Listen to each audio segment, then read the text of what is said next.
se inscreva no canal e dê o seu like. Mistério Obscuro apresenta A Maldição do Rei Tutankhamon. Uma história que atravessa o tempo, onde a linha entre mito e realidade desaparece sob as areias do Egito. O sol nascia sobre o Vale dos Reis, tingindo o deserto com tons de ouro líquido. As areias antigas pareciam guardar segredos milenares, e uma brisa quente carregava consigo um silêncio quase sobrenatural. Era o ano de 1922, e a arqueologia egípcia incontroversa em Missu, hoje, movida por promessas de riqueza e fama. Entre todas as expedições, uma se destacava: a equipe de Howard Carter, destinada a descobrir o túmulo do jovem faraó Tutankhamon, desaparecido há mais de 3.000 anos. Desde o início havia sinais perturbadores. Trabalhadores locais falavam de sonhos estranhos, de sombras que pareciam se mover sozinhas, e de uma sensação opressiva que pairava sobre a região. Carter, homem meticuloso e racional, riu das histórias. Ele acreditava na ciência, nos métodos arqueológicos, e não em superstições. Mas havia algo naquela areia que não podia ser explicado. O dia da descoberta chegou. O arqueólogo britânico, acompanhado de seu patrocinador Lord Carnarvon, desceu à tumba com uma mistura de excitação e reverência. As paredes estavam cobertas de hieróglifos que narravam a vida e a morte do jovem faraó, mas também continham advertências enigmáticas. Aquele que perturbar o sono do faraó sofrerá a ira dos deuses. Carter ignorou o aviso, focado no tesouro que se revelava lentamente diante de seus olhos. Dentro da câmara funerária, o sarcófago de Tutankhamon reluzia com ouro e pedras preciosas, mas havia algo mais. Um ar pesado, quase sufocante, que parecia emanar do próprio corpo do faraó. Lord Carnarvon, em seu entusiasmo, tocou o sarcófago, e nesse instante, uma corrente de frio percorreu o corredor. A sensação de presença invisível tornou-se insuportável, e ambos recuaram.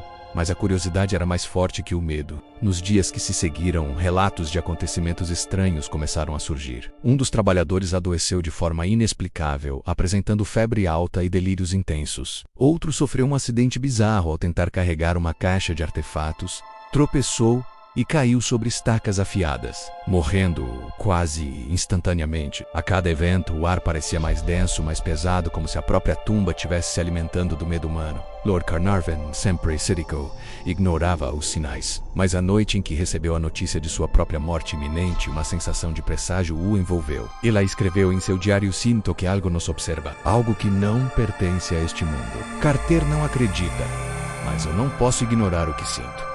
Pouco tempo depois, Carnarvon morreu subitamente de uma infecção bizarra após uma picada de mosquito, desencadeando o que se tornaria a primeira história da famosa maldição. A notícia se espalhou rapidamente pelo mundo. Jornais sensacionalistas publicaram manchetes alarmantes: "A maldição de Tutankhamon mata os curiosos." Cientistas tentaram explicar racionalmente: infecções, mofo tóxico, acidentes naturais, mas cada morte subsequente parecia seguir um padrão macabro. Aventureiros, arqueólogos e visitantes da tumba encontravam destinos trágicos, muitos de maneiras horríveis e inexplicáveis. Entre eles estava Lady Evelyn Herbert, neta de Lord Carnarvon, que anos depois decidiu visitar o túmulo, atraída pelo mistério familiar. No silêncio absoluto da câmara funerária, ela sentiu olhos invisíveis seguindo cada passo. Uma sombra atravessou a sala, e uma voz sussurrou seu nome. Ela recuou, mas a tumba parecia maior do que qualquer lógica poderia permitir, seus corredores se distorcendo à medida que avançava. Quando finalmente conseguiu sair, tremendo, notou que seu reflexo em uma poça d'água parecia ser o de Tutankhamon, jovem e sombrio, olhando diretamente para ela com olhos que queimavam como brasas. A maldição não poupava ninguém. Howard Carter próprio começou a sentir os efeitos. No início eram apenas pesadelos, mas logo noites de insônia e delírio se tornaram constantes. Ele sentia mãos invisíveis tocando-o, sussurros que ecoavam nomes de mortos há milênios. Suas anotações mostravam uma obsessão crescente. Queria entender a maldição, decifrar os hieróglifos, descobrir uma razão racional para o horror que se desenrolava ao seu redor. Um dos episódios mais sombrios ocorreu quando um guardião noturno da tumba desapareceu misteriosamente. A polícia local encontrou apenas o uniforme rasgado em meio à areia, mas nenhum corpo. Testemunhas afirmaram ouvir gritos cortantes durante a noite vindos de dentro da tumba. Alguns acreditavam que a própria tumba havia reclamado a vida do homem. Décadas se passaram, mas a lenda da maldição continuava. Pesquisadores modernos relatam fenômenos estranhos,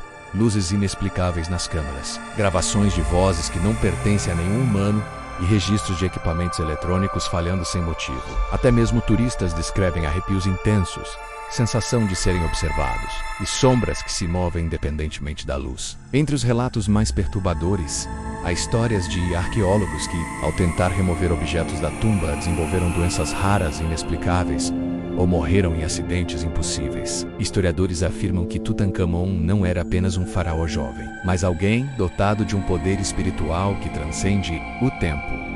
Um guardião eterno de seu próprio descanso, pronto para punir qualquer intruso que ousasse violar sua paz. O mais aterrorizante talvez seja a sensação de que a maldição não está restrita à tumba. Aqueles que estudam o faraó escrevem livros ou documentários sobre ele. Muitas vezes relatam coincidências macabras.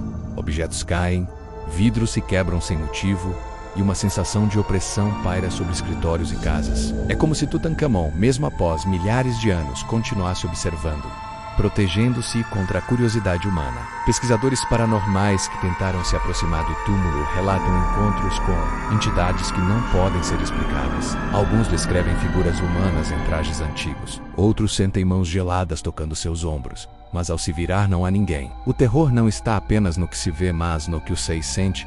A certeza de que algo ancestral e vingativo existe escondido sob as areias do deserto egípcio. O próprio Howard Carter nunca conseguiu se libertar do peso da descoberta. Seus últimos anos foram marcados por obsessão e isolamento. Ele escrevia em diários que, em certos momentos, sentia que Tutankhamon estava presente, observando-o com olhos que atravessavam sua alma. O arqueólogo morreu sozinho, longe da tumba, mas com relatos de aparições e fenômenos estranhos próximos à sua residência. Hoje, a tumba de Tutankhamon permanece como um enigma. Milhares visitam o local, alguns apenas para contemplar o ouro, outros para sentir o peso do passado, mas todos de alguma forma percebem algo estranho. Uma sensação de que a história não terminou, de que o jovem faraó, morto tão cedo, ainda guarda segredos que desafiam o tempo e a lógica. Histórias de mortos que não descansam, de visitantes que nunca mais retornam, de sombras que atravessam corredores vazios, tudo isso compõe a lenda de Tutankhamon. E enquanto o deserto continua a brilhar sob o sol, a maldição do faraó permanece viva. Um lembrete de que alguns mistérios são antigos demais para serem desvendados e perigosos demais para serem ignorados. A maldição do rei Tutankhamon não é apenas uma história de arqueologia ou superstição. É uma advertência. É a lembrança de que a curiosidade humana, por mais nobre que seja, pode despertar forças que transcendem o tempo. E talvez quando você olhar para uma fotografia de Tutankhamon ou ouvir o eco de um sussurro vindo do deserto, perceba que o faraó ainda observa silencioso e etano, guardando seu descanso e seu segredo sombrio. Se inscreva no canal Mistério Obscuro e dê o seu like para não perder mais histórias como esta. Histórias que atravessam o tempo e desafiam a lógica.